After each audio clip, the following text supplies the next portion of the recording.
तो दोस्तों हमारी आज की वीडियो है ब्लास्टिंग कार्ड सिस्टम के बारे में। तो ये अंडरग्राउंड माइंस में ब्लास्टिंग के समय यूज किए जाने वाला सिस्टम है। तो ये सिस्टम इसलिए बनाया गया है ताकि अंडरग्राउंड में बिना किसी के जान माल के नुकसान के कंट्रोल्ड तरीके से ब्लास्टिंग संपन्न की जा सके। तो चलिए इसके बारे में डिटेल में जानते हैं। So without wasting any time let's video start.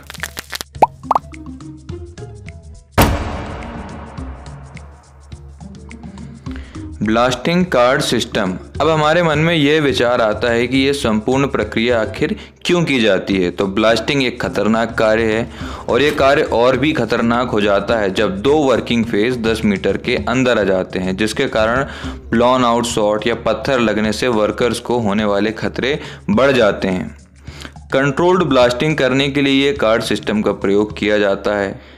Card system के प्रयोग के कारण सभी लोग सतर्क हो जाते हैं और किसी भी प्रकार की लापरवाही नहीं होती। इससे मानवीय गलती या लापरवाही को कम किया जाता है ताकि इफेक्टिव ब्लास्टिंग प्राप्त हो सके।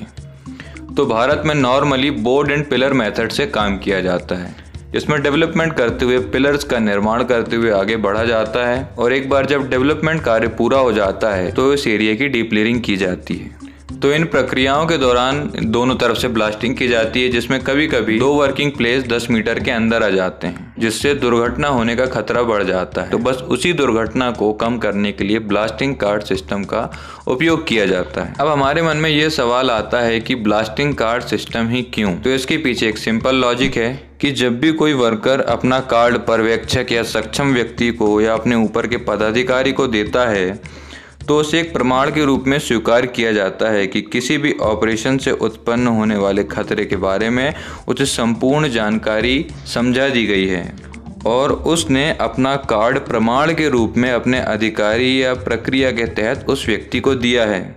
ये व्यवस्था उन सभी का भ्रम या कंफ्यूजन को दूर करती है जो कभी कभी बताने में या उत्पन्न परिस्थितियों के कारण निर्मित होती है। इस व्यवस्था में ब्लास्टिंग की कार्यवाही अधिकारियों के एक दल के द्वारा की जाएगी, जिसमें सभी के अधिकार क्षेत्र और जिम्मेदारियां निर्धारित होती है। इस प्रणाली के अंतर्गत बताई गई सभी जिम्मेदारियों का यदि सभी व्यक्ति ठीक तरह से पालन करे तो ज्वाइनिंग फेज में ब्लास्टिंग से होने वाली दुर्घटनाओं से बचा जा सकता है। चलिए अब देख लेते हैं कि ब्लास्टिंग कार्ड सिस्टम काम कैसे करता है।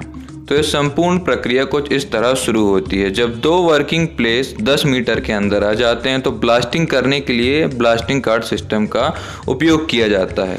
तो फर्स्ट पॉइंट है, ओवरमैन सेक्शन का नक्शा देखकर शिफ्ट के शुरू में माइनिंग सरदार एवं शॉर्ट फायरर को बताता है कि कौन कौन सा फेज 10 मीटर के अंदर है वह ज्वाइन होने वाला है और यह जानकारी ओवरमैन सभी कामगारों के सामने बताता है कि कौन सा फेस बंद करना है और किस फेस में ब्लास्टिंग करना है। सेकंड पॉइंट, ओवरमैन माइनिंग सरदार और शॉर्ट फायरर के साथ सलाह करके ब्लास्टिंग के समय कहां कहां गार्ड लगाना है और कहां फेंसिंग करना है, इन सभी के विषय में चर्चा करते हैं। ये जो वर्कर जगह जगह तैनात किए जाते हैं इन्हें गार्ड या खदान की भाषा में संतरी कहा जाता है। यदि तय संख्या से अधिक गार्ड की जरूरत पड़ती है तो ओवरमैन के पास मैनेजर के हस्ताक्षर किए हुए एक्स्ट्रा कार्ड होते हैं, जिन पर वो साइन करके उन वर्कर्स को दे देता है, जिससे अब वह भी संतरी का कार्य कर सकते हैं। इन संतरी या गार्ड को सिर्फ ऐसे स्थानों पर लगाया जाएगा जो कम से कम 2 राइट एंगल की दूरी पर हों।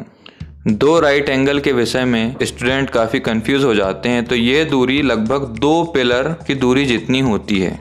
इन्हें मैं चित्र में दिखाने का प्रयास करूंगा।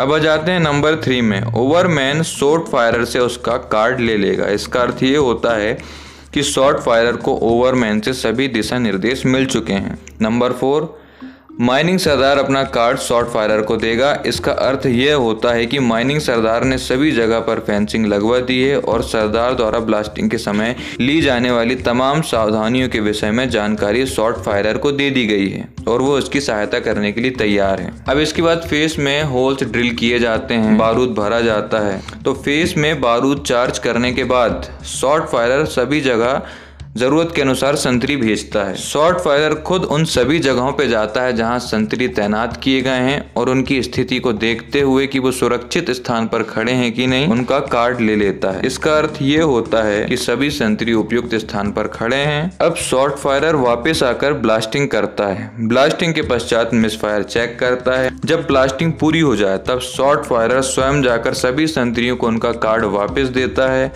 कार्ड वापस मिलने के बाद सभी संतरी अपनी जगह से हट जाते हैं। हर ब्लास्टिंग में संतरी से शॉर्ट फायरर के द्वारा कार्ड लिया और वापस किया जाता है। हर ज्वाइनिंग फेज की ब्लास्टिंग में शॉर्ट फायरर के द्वारा माइनिंग सरदार का कार्ड लिया जाएगा और वापस किया जाएगा। शिफ्ट के अंत में या फेज की ब्लास्टिंग पूरी हो जाने के बाद शॉर्ट फायरर माइनिंग सरदार का कार्ड वापस करेगा एवं अपना कार्ड ओवरमैन से वापस ले लेगा। तो दोस्तों इसमें काफ़ी लोग कंफ्यूज हो जाते हैं, तो इसमें कुछ ध्यान देने वाली बात है कि ओवरमैन अपना कार्ड किसी को नहीं देता।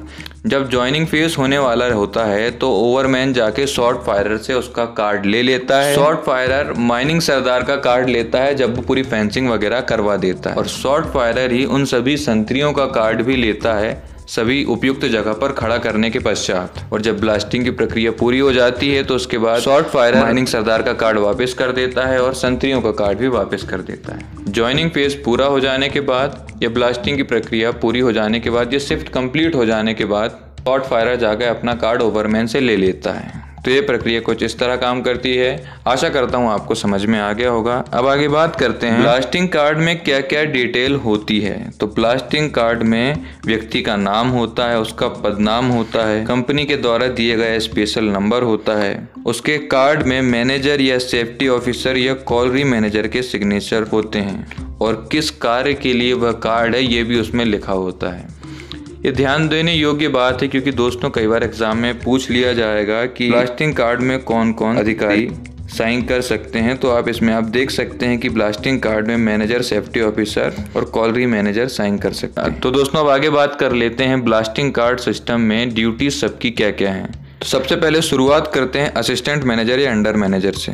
तो इन्हें ये देखना होगा कि माइनिंग सरदार और शॉर्ट फायरर को समुचित संख्या में एक्सप्लोजिव कैरियर मिले ब्लास्टिंग कार्ड के साथ, जिसमें मैनेजर या सेफ्टी ऑफिसर के सिग्नेचर हो, और ये भी देखना होगा कि ओवरमैन के पास एक्स्ट्रा स्पेयर ब्लास्टिंग कार्ड हो जो आवश्यकता पड़ने पर गार्डिंग के समय उपयोग किया जा सके। एक लिस्ट जिसमें एक्सपीरियंस्ड फेस वर्कर को तीनों शिफ्ट में अच्छी तरह बांट दिया जाएगा जो कि अच्छी तरह से ट्रेन हो और असिस्टेंट शॉर्ट फायरिंग का कार्य अच्छी तरह से कर सकें। साथ ही ये भी सुनिश्चित करेगा कि माइनिंग सरदार और ओवरमैन को पर्याप्त संख्या में वर्कर्स उपलब्ध कराए जाएं। अब आगे बात करते हैं ओवरमैन की ड्यूटीज़ की।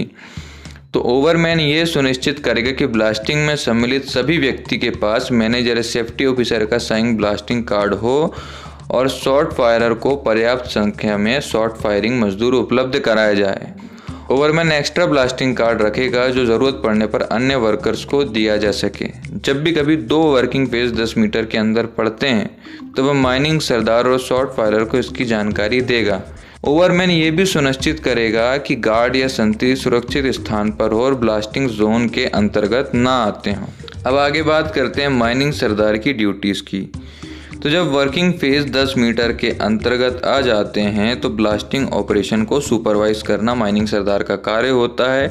गार्ड या संतरी कहां कहां लगाया जाए इस विषय में ओवरमैन से चर्चा करेगा। जब गार्ड तैनात किए जा रहे हो तब वो शॉर्ट फायरर के साथ रहेगा। अब देख लेते हैं शॉर्ट फायरर की ड्यूटीज़। तो ब्लास्टिंग के कार्य के अलावा संतरी या गार्ड को कहाँ तैनात किया जाए इस विषय में ओवरमैन और माइनिंग सरदार से चर्चा करें। अब एक्सप्लोसिव कैरियर या शॉर्ट फायरिंग मजदूर की क्या ड्यूटीज है। तो शॉर्ट फायरर के दिशा निर्देश के पालन करेंगे।